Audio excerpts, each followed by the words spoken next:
Jesus said to his disciples, "This is my commandment, love one another."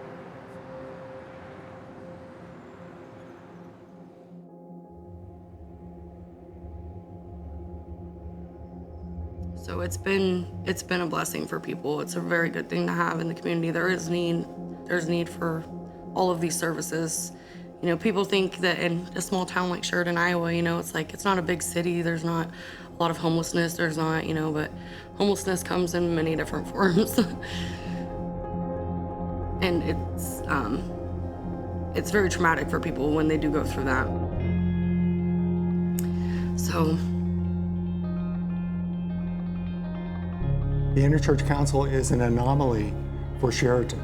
It's not typical for a lot of cities, especially, to have a group of churches, a group of denominations come together with one purpose. And you know, in a small town, that is extremely important because a lot of our churches are too small to do big things. But as a collection of churches, we can do those big things. We can have a chaplaincy program that's efficient and reaches out to the people in our community who need it. We can have a really abundant amount of food through our food pantry because we as a collection of churches get these things done. And so when we work together, we get God's work done much more effectively.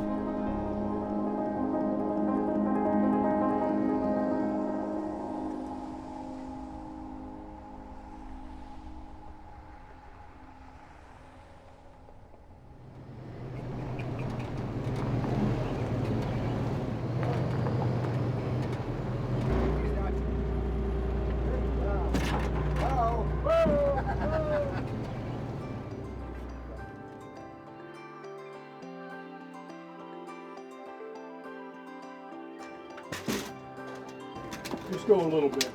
Okay, that's good, that's good. Did you visit the sick? Did you provide housing for people who needed it? Did you feed the hungry? Did you give drink to the thirsty? That's our mission in life. We got a lot of stuff.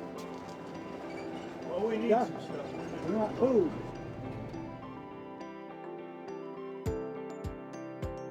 God calls you for whatever you're able to do. All you got to do is ask Him and show me what you want me to do. We're commanded to love God first, but love our neighbor as ourselves, second commandment. So we got to keep that in mind, and we do it out of love. This is all out of love, so we're all good. That's okay, I'll look out for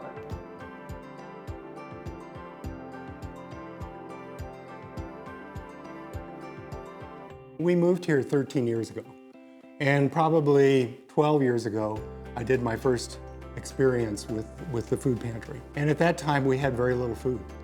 But we've since improved on our supply, and we have a lot more food available. First, we would give people a bag of groceries, and now we give them a cart of groceries. So it's a major difference. At first, we had people come every 2 months. Now they can come once a month. So we've increased our ability to help people. And that's the important thing for us.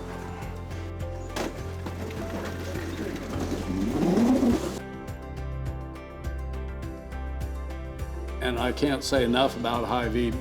We wouldn't be able to do all this either if it wasn't for them bringing a truck every Monday and restocking our shelves in our back rooms.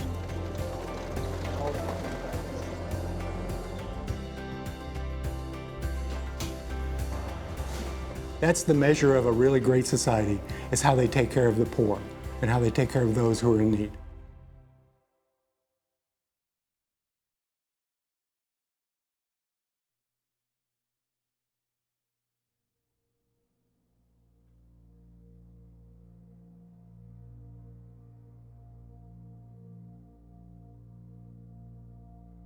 people get used to living with one set amount of, you know, income to rely on, and then that gets decreased as everything goes up, like food and groceries going up to what they are, and then all the like COVID assistance for everybody has ended, prices are going up, and they're like, what do we do? You know, I'm sure there's probably an increased need right now in the community. And even over the last couple of months, we've seen a fairly dramatic increase. a lot of new people. People that had not come for years are now starting to show up again. And it has to do with food insecurity and just the tightness of money and the expenses that we're running into. There's always a need. You know, Jesus told us the poor we would have with us always. So it's up to us to take care of them. And that's what we're trying to accomplish in this community. I would hear these stories about people, they're sleeping in their car in someone's driveway. Or we're sleeping in our truck, but it's getting down to zero out there. And we realize that there is a need there. And if there is a need, why can't we do something about it? So we started the homelessness program in May of 2020. We are renting an apartment and we are providing that apartment to families that are dealing with homelessness issues. And it's beneficial for our community because we have those families, especially children, that don't have a safe place to stay at night, and it's very chaotic for them. It's not easy to see it in Lucas County, but it is definitely there, and there are very few times that we have an empty apartment.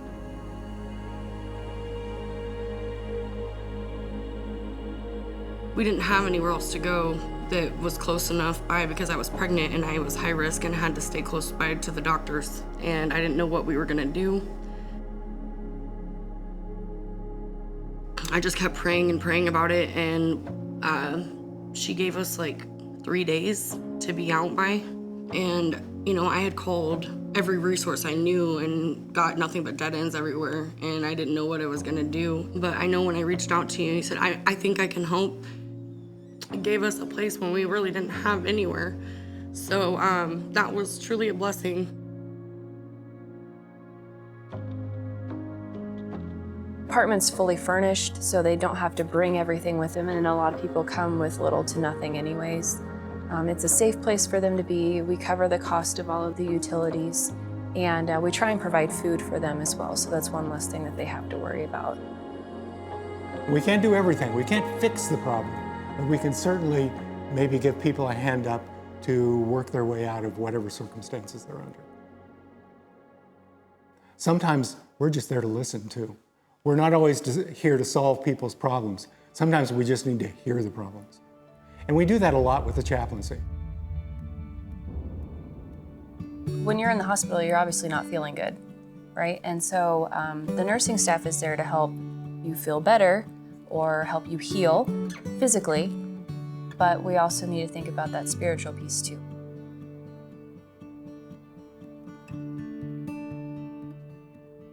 When I was preparing for the priesthood, I took a course, a 9-month course on chaplaincy at Methodist Hospital. And I realized how great an impact it had on families and individuals who are hospitalized. And so I came to the hospital here and I said, do we have something like that? And the CEO at that time said, no, we don't. And I said, I think we should start it. And so what we did was we put together a group of people, we formed a committee, and we put together the chaplaincy program. It's a partnership through Interchurch Council and Lucas County Health Center to offer spiritual support to the patients on the floor in the hospital. Someone in the community could be a pastor. There's some elders. I am an elder of our church, and our hospital is fabulous. They offer so many things, and I've seen it get better over the years, much better. We don't try and sell them on our particular brand of Christianity. What we do is we try and provide them comfort. And if they want to talk about their spiritual life, we can do that. If they want to talk about their grass growing properly on their lawn, we can talk about that too. When I get ready to leave, I say, well, I'm gonna leave you. And they say, oh, thank you.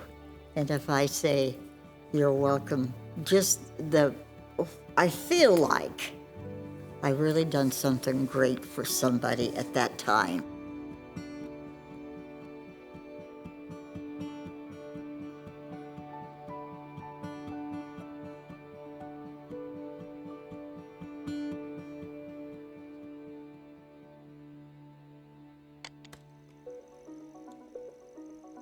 sometimes people don't have the resources or have family nearby to be able to help them financially, or things come up, unexpected expenses, and it's really, really helpful when we just know that we don't have to worry when we're in need, and people just come together and provide that. Being fruitful isn't just about, it's about who we are, what we do, what we say, and what we give. Not only are you helping that person, someday they're going to be helping somebody else because somebody helped them. As a group of churches in Interchurch Council, we work together. We all have our different strengths, and we work together to try and provide for our community in the best way that we can. It's good to know there's people out there doing, God's work in the community, and that care and can give people, a sense of comfort and support in a time of need and desperation. Small towns, you've got 20 people here and 20 people here, but you put the two groups of people together, suddenly you've got 40 people. And that's how you make a difference, is by getting together and working as a group to not necessarily solve a problem, but to address a problem. We're here to take care of feeding people, and we're here to be the hands and feet of Christ. And that's what we do.